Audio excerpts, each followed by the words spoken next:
즉위하고 첫 번째로 한 일이 바로 하나님의 교회, 언약궤를 모셔오는 것이었습니다. 그래서 오늘은 그 이야기를 다루고 있고, 앞으로 몇 장에 걸쳐서 언약궤 얘기, 그리고 또 성전의 핵심을 두고 있습니다. 그러니까 이 역대상하의 중요 주제 중에 하나가 바로 성전입니다. 그만큼 우리가 하나님을 예배하는 성전이 신앙의 핵심적인 요소가 될 수 있다라는 것을 보여주고 있는 거라고 할 수 있겠습니다. 다윗이 이 언약궤를 가져오고자 할 때 혼자만 생각한 것이 아니라 이스라엘 모든 사람들과 함께 뜻을 같이 했다라는 걸 설명해 주고 있습니다. 먼저 모든 지휘관들과 의논을 했고, 그렇게 해서 우리가 하나님의 궤를 우리에게 옮겨오자라고 의견을 얘기했더니 모든 백성들이 좋게 여겨서 그대로 하기로 결정을 내립니다. 그리고 온 백성을 저 북쪽에서부터 남쪽까지 다 사람들을 모으고 기럇 여아림에 있던 하나님의 궤를 이제 옮겨오게 된다고 말합니다. 이것은 벌써 우리가 알고 있듯이 사울 왕 때에 바로 이 기럇 여아림에 거기에 머물고 있었다는 걸 알 수 있고, 그것에 무관심하고 있었다는 걸 보여주고 있는 겁니다. 이미 블레셋에게 한번 빼앗긴 전력이 있고, 그것이 다시 원래 실로라든지 그 성막에 돌아오지 못하고 거기에 머물렀다라는 것은 그 법궤가 두려웠기 때문입니다. 묘하죠. 하나님을 우리 마음에 모시는 것을 두려워하는 사람이 있습니다. 왜냐하면 하나님을 가까이 하는 것이 우리에겐 복이라 생각하고 그렇기 때문에 하나님을 가까이 합니다마는, 만일 우리가 하나님을 가까이 할 때 하나님 앞에 범죄한다면 그것이 오히려 재앙이 돼서 내려온다는 걸 봤기 때문에 그렇습니다. 블레셋도 하나님에 대한 신앙이 없이 법궤를 가까이 했을 때 온갖 재앙이 거기서 나와서 야, 이거 함부로 할 물건이 아니다, 돌려보내자라고 해서 돌려보내게 됐고, 그것이 벳세메스로 오게 됐을 때 벳세메스 사람들도 그걸 함부로 대했어요. 그래가지고 거기에도 큰 재앙이 있고 이러니까 감히 두려워가지고 그걸 가까이 할 수가 없었던 것이죠. 그래서 결국 그 법궤는 바로 기럇 여아림의 아비나답의 집에 머무르게 되었다고 성경은 말하고 있고, 사울 왕은 그것에 대한 열심이 없었기 때문에, 관심이 없었기 때문에 그것을 어떻게 하려는 마음이 없었던 겁니다. 그러니까 이런 모든 것들이 가만히 보면 그들의 신앙, 곧 하나님을 향한 마음을 보여주고 있는 것이라고 볼 수 있죠. 그래서 오늘날도 마찬가지입니다. 어떤 사람이 하나님은 우리가 개개인이 섬기면 되니까 어디서든지 하나님을 우리는 섬길 수 있다, 하나님을 집에서나 어디서나 거기서 하나님을 예배하면 되지라고 말하는 겁니다. 근데 그 말은 틀린 말이 아니에요. 말 자체가 틀린 말이 아니죠. 그런데 그렇게 말을 하면서 행동하는 그런 마음 속에 정말 하나님을 향한 열정과 사랑이 있느냐라고 한다면 오히려 그게 아니라는 거예요. 그게 문제입니다. 그게 아니라는 게 문제인 거예요. 오히려 그런 것을 맞는 논리를 가지고 결국은 하나님을 섬기는 열정과 열심을 좀 약화시키는 결과를 가져오게 되는 경우가 많습니다. 그러니까 사람이 자기 말대로 다 지킬 수 있는 사람은 그렇게 흔치가 않습니다.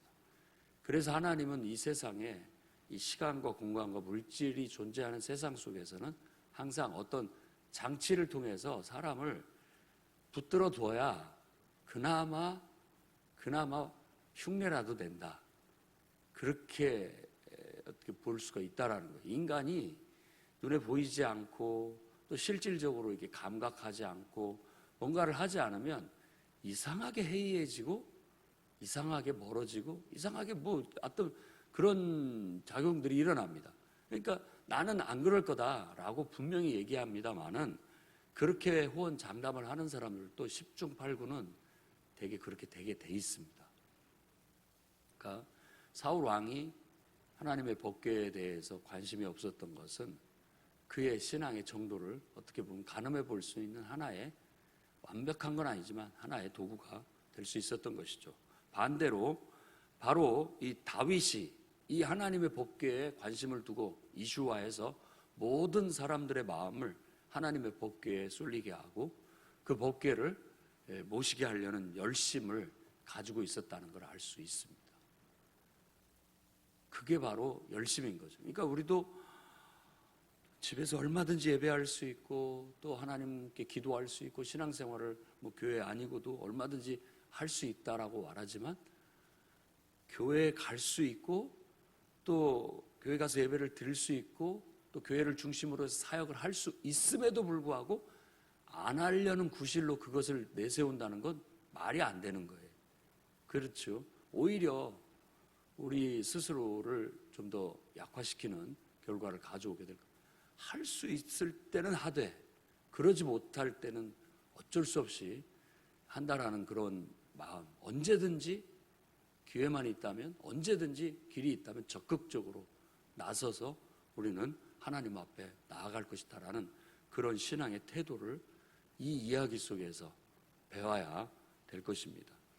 그 열심이 바로 모두를 다 모아서 의견을 나누게 하고, 그 의견을 나눈다는 건 마음을 같이 하자는 뜻입니다. 이 역대기에서 강조하고 있는 게 이겁니다. 지도자와 모든 구성원들이 한 마음으로 하나님 나라를 세워야 된다라는 그런 정신이에요. 그래야 지금 황폐해진 예루살렘을 다시 일으킬 수 있는 준비가 될 수 있기 때문에 그렇습니다. 그래서 이런 면들을 보여주는 거예요. 다 뜻을 같이 해서 한 마음으로 전부 다 와서 하나님의 궤를 옮기는데, 이제 우사와 아이오는 그 새 수레를 준비하고 거기에 법궤를 싣고 수레를 몰고, 다윗과 이스라엘 온 무리는 그 앞에서 힘을 다하여 뛰놀고 노래하고 수금과 빗바와 소고와 재금과 나팔로 연주했다라고 그렇게 얘기합니다. 그건 바로 하나님을 향한 신앙의 열심을 묘사하고 있는 겁니다. 그렇게 하나님을 사랑하고 하나님을 기뻐하고 그렇게 하는 것들을 보여주고 있는 거죠. 그래서 우리에게 필요로 하는 것들은 바로 이런 신앙의 부흥입니다. 영의 부흥이죠. 우리 마음 속에 하나님의 사랑이 이렇게 열정적으로 끌어오르고 충만하게 타올라 있어야 우리가 이 세상에서 그나마 하나님의 형상을 닮은 인간으로서 살아갈 수 있다는 겁니다. 그걸 명심해야 됩니다. 우리가 면역력 그렇게 얘기합니다만은 그 면역력 우리가 딱히 증명을 할 수가 없는 거예요. 어떻게 알 수가 없는 거죠. 근데 어떤 사람은 그게 강하고 어떤 사람은 약하고 그런 거에 좀 차이가 있듯이 우리 안에도 하나님을 향한 사랑과 열정이 뜨거우면 신앙의 면역력이 강합니다. 그래서 세상이 좀 험하고 내게 어떤 시험이 오고 어려움이 부딪혀도 그거 거뜬히 이겨냅니다. 거뜬히 이겨낼 수 있는 힘을 갖게 되는 거죠. 우리가 다윗을 통해서 볼 수 있는 신앙심은 바로 그런 모습입니다. 그래서 그에게 문제가 전혀 없었던 것 아니고 또 본인의 연약함이 없었던 것도 아니지만 그런 것들을 그 안에 뭔가가 더 강해서 물론 긍정적으로 잘 이겨내고 펼쳐나가더라라는 겁니다. 우리 모든 성도들이 저는 그런 모범을 보험받고 나갔으면 좋겠습니다. 모두가 다 하나님을 향한 뜨거운 사랑과 그 은혜와 열정이 있어서 어떤 것도 문제가 되지 않는 거예요. 문제가 없는 게 아닙니다. 문제가 안 되게 느껴지지 않는 거죠. 그리고 다 극복할 수 있는 에너지와 힘이 그 안에 있게 되는 거예요. 자, 그럼에도 불구하고 오늘 그 하나님의 궤를 옮겨오고자 하나님을 향한 사랑과 열정, 이런 헌신에도 불구하고 부족함을 또 나타냅니다. 이게 하나님의 교회를 옮겨오는 걸 실패하는 거예요. 말씀에 기돈의 타작 마당에 이르렀을 때 소가 볼짝 뛰니까 이 수레에 실었던 괴가 떨어질 뻔한 거예요. 그러니까 그 수레를 몰고 있던 웃사가 그 괴를 아이고 하면서 그걸 붙잡은 겁니다.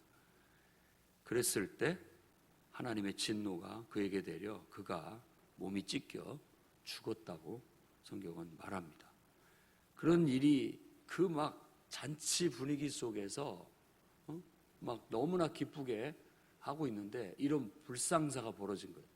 그러니까 갑자기 완전히 찬물을 끼얹은 것 같은 분위기가 되고 모든 사람이 두려워해서 감히 하나님의 교회 앞에 함부로 또 서지 못하게 되는 거예요. 그래서 결국 그 자리에서 교회를 메워오는 걸 포기하고 그 가까운 오벳 에돔의 집에 그것을 머물러 두고 석 달을 거기에 보관하게 되었다고 얘기합니다. 뭘 말합니까? 우리의 열정과 온전한 충성심만으로는 부족하다는 거예요. 그것만으로 부족하다는 거예요. 뭐가 부족하냐? 하나님 말씀대로 하지 않는다는 거, 아는 것. 아무리 열정이 있고 열심이 있어도 하나님의 정해주신 말씀 또 규정, 규례대로 하지 않았을 때 이런 일들이 벌어지게 되는 겁니다. 언약궤를 옮기는 것은 제사장들이 메어야 됩니다.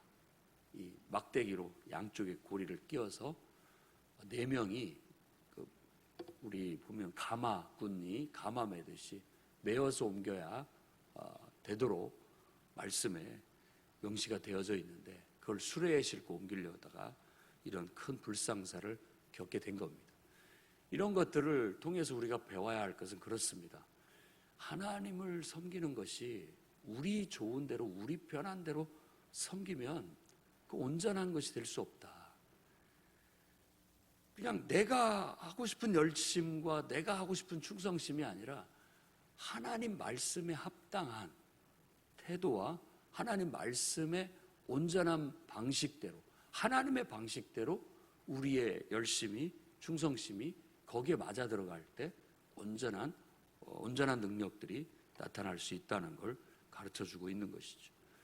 이런 말씀을 듣고 있던 포로로 갔다가 황폐한 예루살렘에 와가지고 이제 나라를 또 하나님의 성전을 재건하려는 사람들의 입장에서는 바로 이런 교훈들이 필요한 겁니다.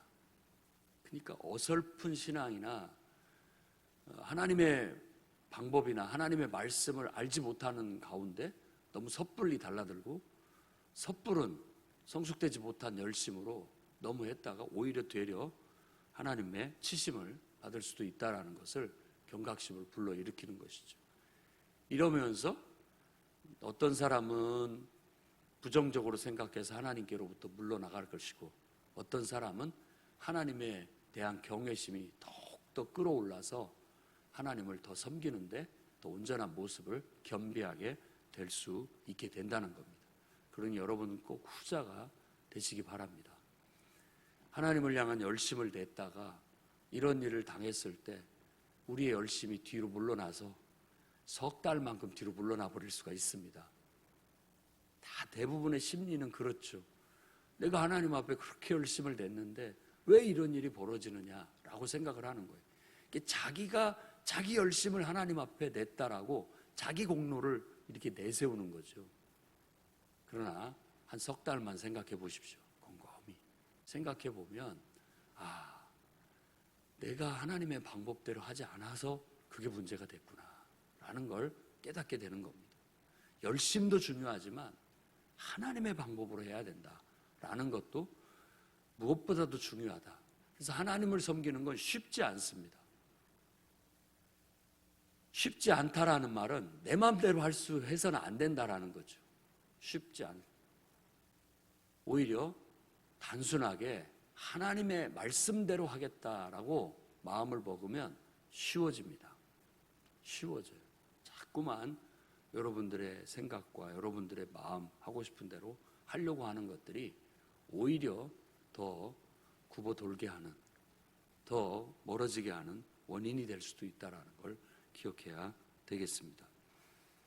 그래서 오늘은 두 가지를 배워야 됩니다. 첫째는 하나님을 향한 열심, 충성, 자발적인 참여, 열정적인 참여.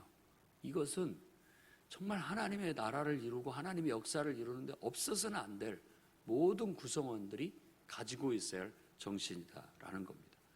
그 다음에 여기에다가 온전히 하나님의 방식과 하나님의 말씀대로 일을 하는 법을 배워야 됩니다. 그렇게 함으로써 결국은 우리의 헌신과 순종이 정말 하나님께 상달되어 온전한 능력이 나타나고 온전한 역사가 이루어질 수 있다는 거예요. 분명 하나님이 함께하면 복을 받습니다. 에돔의 집에도 석 달 동안 있는 동안에 그곳에 집과 모든 소유가 복을 내리셨다. 복을 하나님께서 내리셨다고 말하고 있습니다. 하나님을 가까이 함이 우리에게 복이에요. 하나님이 함께 하시는 그 자체가 우리에겐 형통함입니다. 그걸 뭐 과학적으로, 논리적으로, 합리적으로 따져볼 수는 없지만, 증명해 볼 수 없지만, 더 인류의 문명이 발달해서 더 과학이 뛰어나고 발전하면 아마 알게 되겠지만, 지금의 우리의 눈으로, 지금의 우리의 논리로는 설명이 불가능합니다. 그렇지만 분명히 하나님이 함께 하시고 하나님의 임재가 있으면 모든 것들이 복되고 그 안에 생명이 있고 의미가 살아나고 모든 것들이 제 기능을 발휘하게 된다는 걸 깨닫게 돼요. 여러분에게도 그런 은혜가 있기를 바랍니다. 그런 은혜를 구약성경 히브리어로는 샬롬이라고 합니다. 샬롬. 인간이 가장 하나님의 은혜 안에서 복된 상태, 그걸 얻게 되는 것이죠. 그래서 하나님의 모든 은혜가 여러분의 집과 소유에 항상 서려 있고 뭔지는 모르지만 하나님의 은혜로 잘 되고 형통하는 축복이 있기를 주의 이름으로 축원합니다. 기도하겠습니다. 거룩하신 하나님,